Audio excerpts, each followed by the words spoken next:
there was a pretty small clique of people. Right, yeah. So before Chris and Shelley moved down to Phoenix, let's rewind a little bit to when, and tell me if you probably were friends with Chris at one point. He was working for Foster's Paint. And Shelley had a job at McDonald's, Yes. which was, Yes. I think Foster's was at that point, I think they had a building probably somewhere up front where the Wishka Mall was. The story is that she would stop and chat it up with Chris on her way to her job, and eventually he got her phone number. And I mean, I know a little bit more about Chris from working when he worked at Taco Bell, because I also had a friend that worked at Taco Bell. Yeah. And actually a couple of them. This is the Boomer era. His friend Boomer, the kid that went to Aberdeen High School and set off some type of explosive device, and then ended up having to go to Monty to live with family. Well,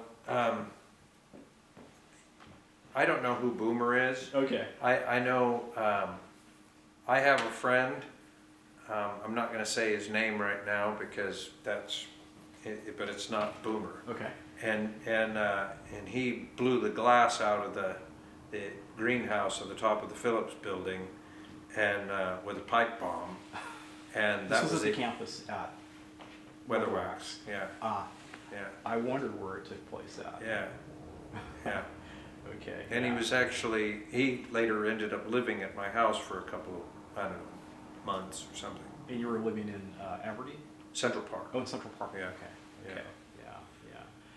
So eventually, Chris and Shelley would get together, and he would move into her apartment. I believe it was down across the street from the fire department there in Aberdeen. Yeah. Well, it's the old Swansons, and I think. The Middle Swansons. Yeah, and that's where Buzz lived for a little while, because Buzz was working at one of the, and I can't remember, but he was like a delivery guy for a pizza place or something, really briefly. Okay. But I remember him driving around, and of course he had big old hair, and it was sort of like, hey, that's Buzz right there. Oh, that's awesome. And so there was an apartment near, as you're saying, there was an apartment near the Swansons. well, no, Swansons owned a bunch of Oh, they apartments. owned. Okay. Yeah, and they weren't well maintained, and so they couldn't charge much, which is why why all of my friends lived in all these. Seems like $100 was the going rate for these places back in the day. If that. A month. Yeah, and so I did not know them then. Okay. But Shelley also was involved with the beauty school. Oh, okay. So she did some time there. The one on Heron? Yes. Okay. No, the one on Wishka. Oh, Wishka. Okay. Yeah, there was a beauty school there, Okay. sort of next to the adult store there. Okay. Oh, Yeah.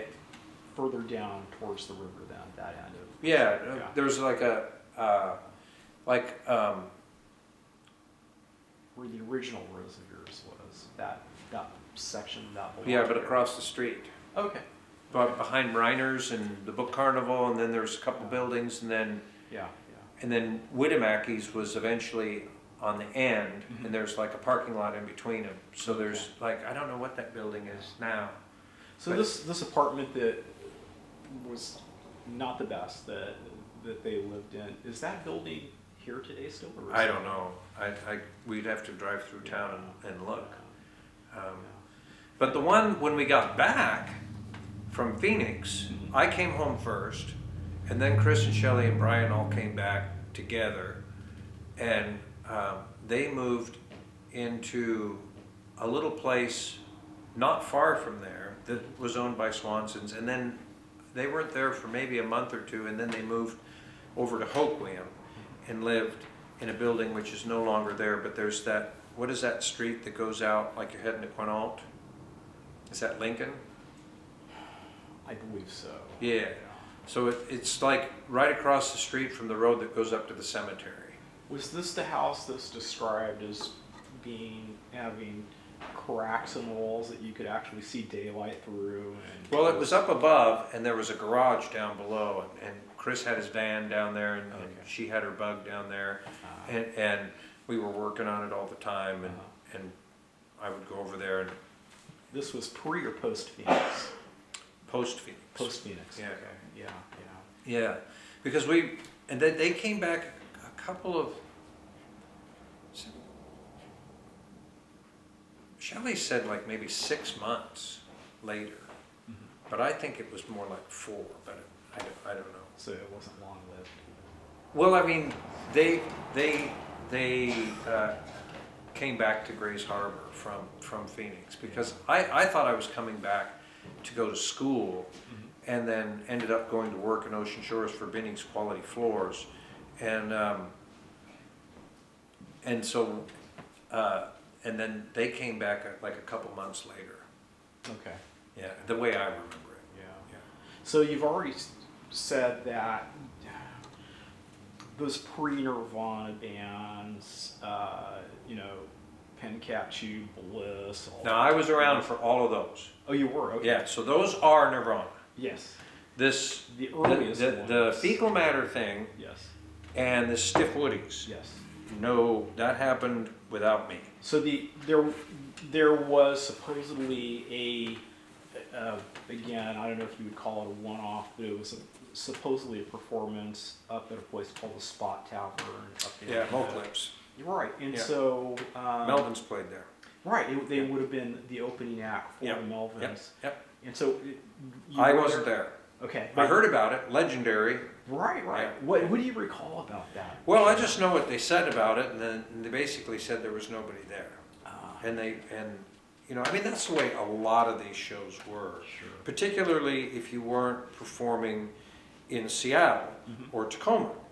Now, and the thing that, I mean, I got all this secondhand through Buzz and through Chris and Dale and whoever was playing, but Matt Lukens, a huge friend of mine, and would always tell me about this basically 4 years before I got interested and aware of the thing. And there was this event that happened at Guerrilla Gardens, which shut down and created an ordinance within the Seattle municipality that you couldn't have any dance halls or under 21 clubs. And it's basically a snowball fight that occurred during a DOA show, as far as I know, and that closed that venue. And it was some city councilman's daughter or somebody, it was political. Right. And the way it's described. And actually, Charles knows a lot about this and talks about it quite a bit. There's a lot of reading you can do on it out there. But this was all, mythology to me. And this was before, the internet. And so you would have these, well, what happened? Who, Sure. why don't we do this? Well, it doesn't happen anymore. Well, because of what? Well, because of this Guerrilla Garden show where there was a snowball fight, the riot, Yeah. and of course, as someone who's never there, it's like, wow, DOA, well, they must really be something. Yeah, they're from Vancouver, they're 1,000 years old, they've been playing forever, they're still together now, and so from a newbie's point of view, you're just enthralled with these stories, and you're trying to nitpick. It's not like you can run home, flip open Google, and go, oh wow, there's all. Right. Google it. The stuff of legends. Yeah, and it was all oral history, every bit of it. Yeah. So once you do get involved with what they're doing, even as their pre-Nirvana iterations, it seems like I'm always hearing about, people will say, yeah, I saw them play. Most recently, someone posted, I saw them at Zelasco Park. I don't know there's really very little to verify where or That's because it never when happened. Okay, so that that was Yeah. kind of my thoughts was that I've never seen any information about that. Are there any performances, that you know of that went off that are just not in the books? I mean, obviously there are going to be things like house parties and one-offs and things like that. There were things that happened in Olympia like that. Mhm. But here in Aberdeen, once I got involved with the band in late 1986, there are none that I'm aware of Mhm. that I'm not involved in, that I don't know about. Okay. And this thing at the Poorhouse, I don't think, to the way it gets described as a Nirvana show, never happened. Are you talking about the one in December of '88 after the Eagles Hall show? Mm-hmm. So yeah, the story goes, we'll just put this down. That since night, it's taped, yeah. That night, Yeah, that never happened. Kurt and Chris showed up and they did some Beatles covers. But Well, that might have happened, but Nirvana performing never happened. As a matter of fact, when they walked out of the Eagles Hall, they said they would never play in Grace Harbor ever again. Oh, interesting. Yeah, So they were and they already, never did. and they were already living outside of Grace Harbor Yes. at that point. They were here in December of that year because they were preparing to go into the studio to record what would become. Well, not Bleach. only that, but they were supporting me and Attica, and they were. Were you playing with the Cyclops? Yeah, I was the guitar player for the Cyclones. Yeah. Okay, great. That great. was my band. Yeah, fantastic. Mhm. Who was in the Cyclops? So that was myself, Ben Latin, Michael Newton, and Dayton Ackley. Okay, and just for the record, what instruments were they on that night? So Ryan Egner played guitar, Dayton Ackley played bass guitar, Michael Newton played drums, and Ben Latin was on vocals. Okay, and let me think about this because I have questions about that night. Probably the first one is really not even to do with the actual performance per se, but the band flyer that was created for that show. I don't know if you recall what it looks like. It had all three of the names of the bands performing in the order that they performed that show. For Attica, there was a handwritten note off to the side on the band flyer that noted something about somebody's birthday. It was a birthday celebration. I've never been able to figure out whose birthday that was. Do you have any idea? I think I recall it as being Jim Lignow's birthday. Jim Leitnell with Attica. Yeah, Okay. yeah. Okay. And he's the guy who funded the whole thing. I mean, he had the PA. He set up the rental with the hall. However that went down, Right. and we just showed up. Yeah. Nirvana and the Cyclops just showed up. Right. And Who, yeah. Who do you know?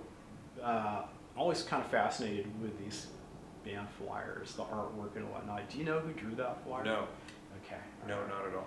Okay, so we won't clear that up. No, today. you're not going to clear that one. Do you recall any of the details about that flyer? There was something very specific about that I have a question about. Well, there was the bring a can of food Yeah.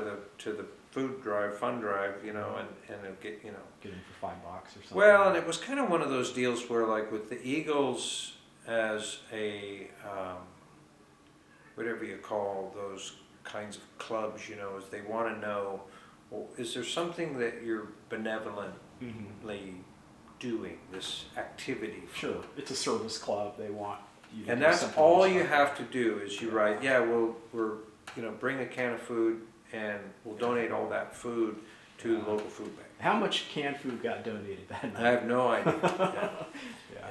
Yeah. And the question I have, and this is another. That was the first performance for the Cyclones Okay. ever. Yeah. So that was of the 3 shows we ever played. That was the first one. Okay, Yeah. great. Off in the bottom corner of that band flyer, there's a little note, and this completely sounds like something that I think maybe Kurt would have written, and it says, "Be there or get a haircut." Yeah, I know about that. Okay, yeah, I have a take on that. I have a take on that, and I could be completely off base. But obviously there's a saying, be there or be square or whatever. And when I think of anything having to do with Nirvana and getting a haircut, I think of Floyd the Barber, which I believe they played that night, right? Yeah, they played that night. But see, the other thing is Gary Kohler was sort of he was an artistic person too, and so he might have could have easily have been the culprit behind all those witty little comments. I mean, because he was closer with Dale, and now Aaron's playing with Attica in that time, and which was the whole reason why Nirvana got invited. Is he used to be Nirvana's drummer, Sure. and so anyway, so that's how those chains of consciousness all developed. It was all really informal and last minute, and not a lot of planning. And so just the fact that there's a flyer was created in the first place was just amazing. Oh, sure. And I don't know if there was 3 weeks of notice before that. Okay. Yeah. It was maybe 2. Right. And Nirvana at this time was probably at least a week or 2 into getting ready to go into the studio to record. I don't recall. I feel like they were doing that bit with the demos, and we'd already played the show in Raymond, which that was my whole deal with Tony. That was their first show, right? That is their first show, first public performance. As Nirvana. Well, they weren't Nirvana then. Okay, so They weren't Nirvana until they played the Community World Theater, probably a year later with Dave.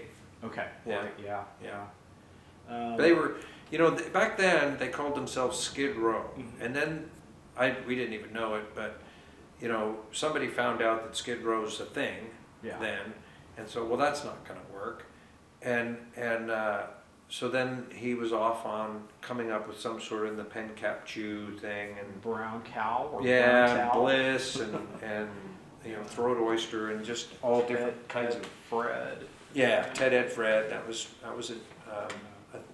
they actually did a show as that one time, and that was at the Community World Theater. Right. But they were still playing the same songs that they played at that Raymond show. The same songs that they played at the Hoquiam Eagles show. Right. The same song. That's all that stuff that was eventually released as Nirvana. Yeah. So, going back to, since we're talking about the end of '88 here, and they play the show, Eagles Hall, probably the one and only show billed as Nirvana here, and they do have a deal to go in to record for the album that would become Unleashed. It doesn't have a name yet. The story is that Chad is driving from his house on the island over, picks up Chris in Tacoma, drives down, picks up Kurt in Olympia, and then they drive over to Aberdeen to arrive here in the evening. Chris's mom's hair salon closes about 8, Maria's. And so they would get there about the time she's closing up shop, and then they would start rehearsing. It sounds like they were very dedicated to perfecting these songs to prepare to get into the studio, into Reciprocal. Were you there during those sessions? Yeah, there's footage of me in with the lights out on that DVD. Is this the footage where Kurtz has a set list taped to the wall? Mm-hmm. Okay. Yeah. And we had just come back from a Cyclops rehearsal. Oh, okay. That's Ben and I were both there. Okay, fantastic. Yeah. Okay. Yeah. So my understanding is this goes on for somewhere between 2 to 3 weeks. I think the Eagles Hall performance lands somewhere in there. It does. And, that sounds about right to me. Yeah. And we would talk about these things. Well, what are you going to do? Be that show? Yeah, I'll do that show. That kind of thing. And it's just, I think the way Nirvana looked at it was another chance to rehearse, Right. you know. And they were, in hindsight, it's easy to see the parts and pieces lining up a little better. Mm-hmm. But at the time, you're just sort of, you know, living reflexively. Mm-hmm. I was like, yeah, no, I got something to do.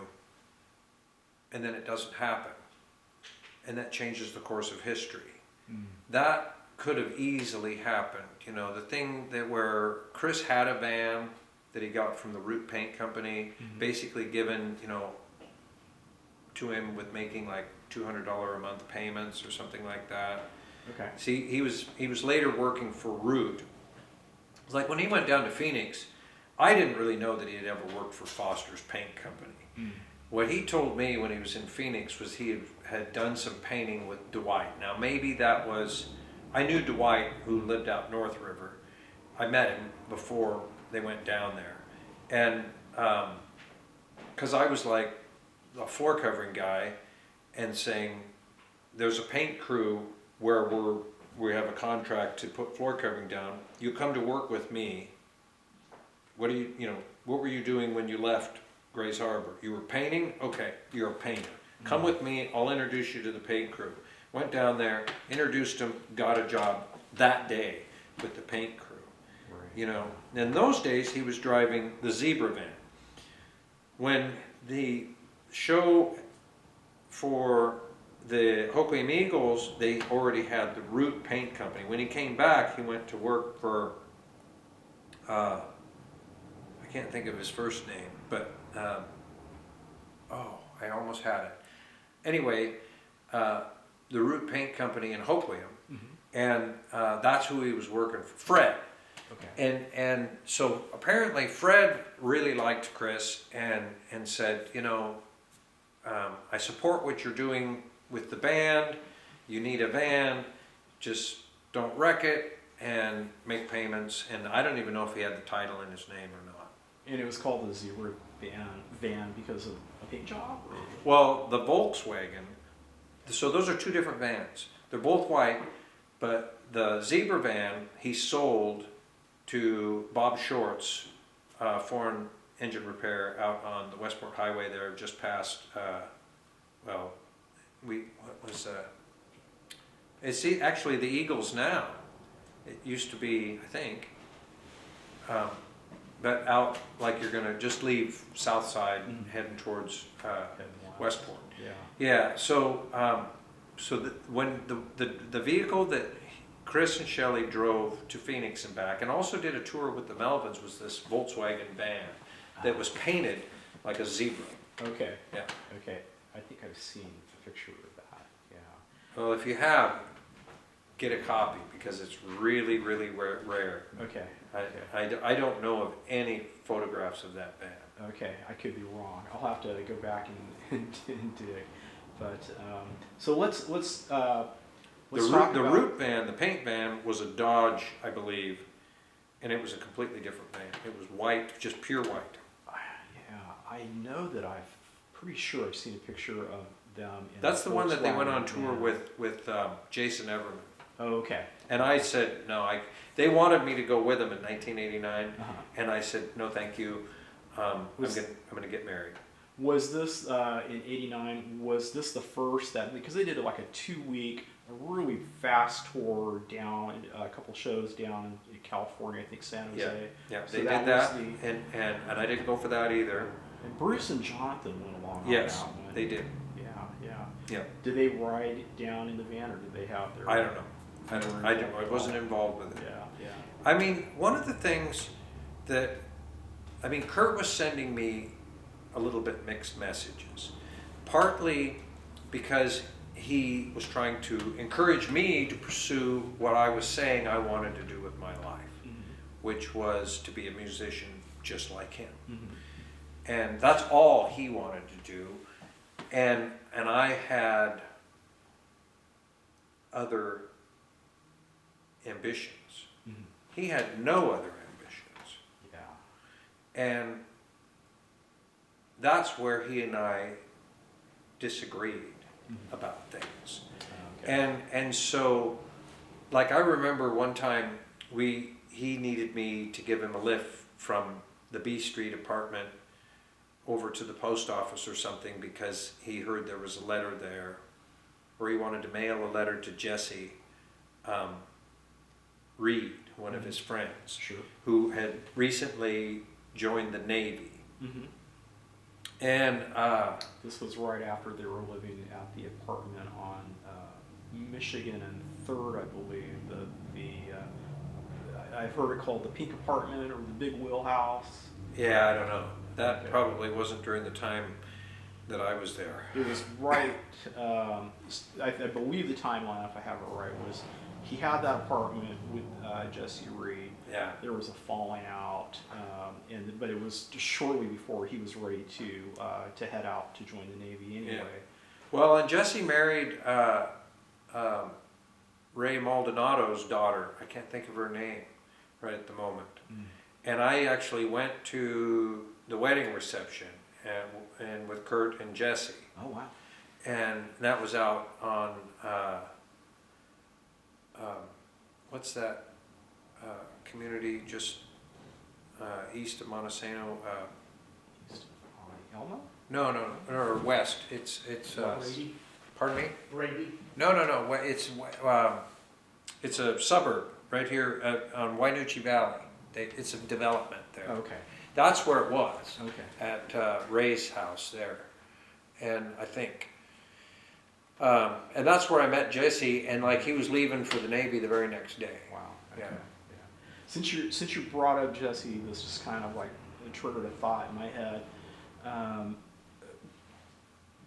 We know for a while Kurt lived with the Reed family until there was an incident, and then he ends up moving out, I believe, with Jesse's grandparents, both of them for a short term, and then to the house on Michigan, or department on Michigan Street. Okay. At some point in time, Kurt was attending, I believe it was like a youth group.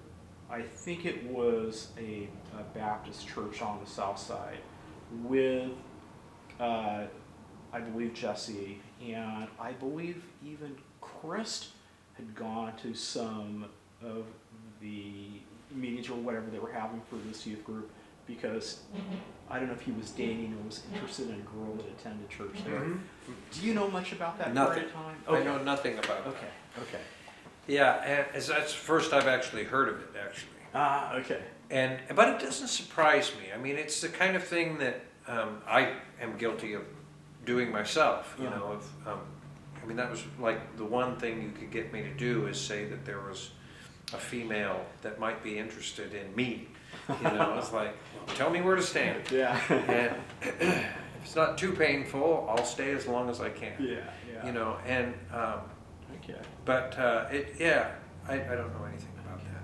Let's talk a little bit about vinyl, and let's talk a little bit about some of the history, or I guess some consequential things happening in Aberdeen. Now, at the time, I understand, and I'm not from this area, so I can't really vouch for what was or wasn't happening, but my understanding was if you wanted to go out and you wanted to buy records that were punk music, good luck in Aberdeen, right?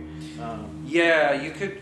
Well, when Rich Corset owned Bilbo Baggins, depending on how friendly you were with them, you know, and Rich and I became good friends. He ended up being the landlord for me. I was a carpet layer. I ended up doing a lot of work for him. It was kind of a barter system, you know. But I knew Rich from before when I was going to school at Hopkins Junior High School. It was an open campus. And so, you know, one of the things that I would do is I would go over to the record store, which used to be pretty close to, right on the other side of Swanson's over there. I think it's like a Latino grocery store or something now. Okay. But, and I would order like really rare AC/DC imports, Yeah. or Judas Priest imports, and